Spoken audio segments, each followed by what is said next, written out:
Hello everyone, मैं doctor Ruby dental diva clinic Lucknow से। दोस्तों, क्या आपके भी दांत सामने से टूट गए हैं किसी एक्सीडेंट में, या आप किसी को जानते हैं जिनके दांत एक्सीडेंट में टूट गए हैं? तो परेशान होने वाली बिल्कुल बात नहीं है।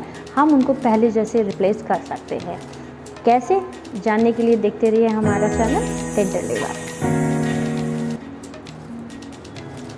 दोस्तों, टूटे हुए दांत को रिप्लेस करने के लिए हमें सबसे पहले ये जानना ज़रूरी है कि दांत में जो इंजरी हुई है वो किस लेवल की हुई है, मतलब दांत में जो चोट है वो कितनी हुई है।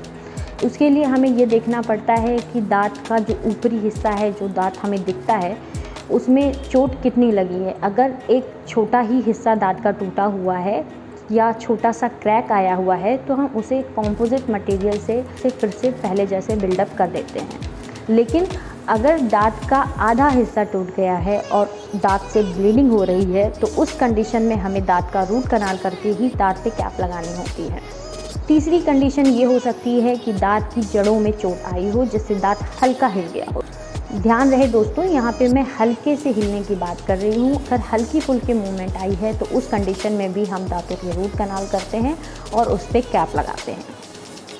और वहीं पे अगर दांत का बहुत सारा हिस्सा टूट चुका है, जिसमें जो सामने का क्राउन पोर्शन होता है वो बिल्कुल भी बचा नहीं होता है, बिल्कुल भी उसे हम सेव नहीं कर सकते हैं, तो उस कंडीशन में हमें दांत को निकालना पड़ता है और उसे डेंटल इम्प्लांट से रिप्लेस करना पड़ता है।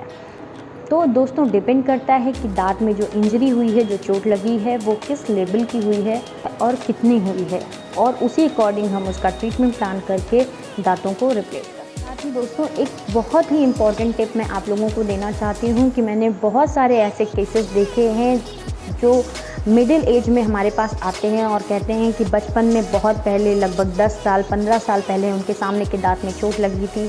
उस समय कुछ दिन के लिए दर्द हुआ था, उसके बाद वो कंडीशन बिल्कुल नॉर्मल हो गई, उनको कोई पेन नहीं हुआ। लेकिन अब 10 साल बाद, 15 साल बाद उनके दांतों में फिर से पेन स्टार्ट हुआ है, या दांत का कलर बहुत ज़्यादा चेंज हो गया है। तो ऐसे कंडीशन में जब भी हम डेंटल एक्सरेज लेते हैं तो बहुत सारे केसेस में हमें ये देखने को मिलता है कि दांत का जो पोर्शन हड्डी के अंदर रहता है वो गलने लगा है। साथ ही उसके आसपास बहुत ही ज़्यादा सीवियर पैथोलॉजी जनरेट हो गई है, जिसके कारण उस दांत के अगल बगल की हड्डियां भी गलने लगी हैं।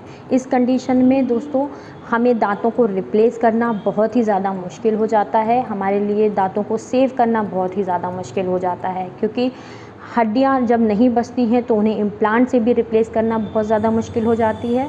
तो इस कंडीशन में दोस्तों, हमें जब भी कोई डेंटल ट्रॉमा हो, कोई चोट लगे, तो हमें इमीडिएटली डॉक्टर से सलाह ले लेनी चाहिए।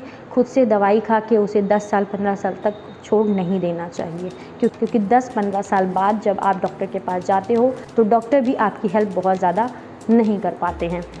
दोस्तों, आई होप आपको ये जानकारी पसंद आई होगी। अगर पसंद आई है तो चैनल को लाइक और सब्सक्राइब ज़रूर करें।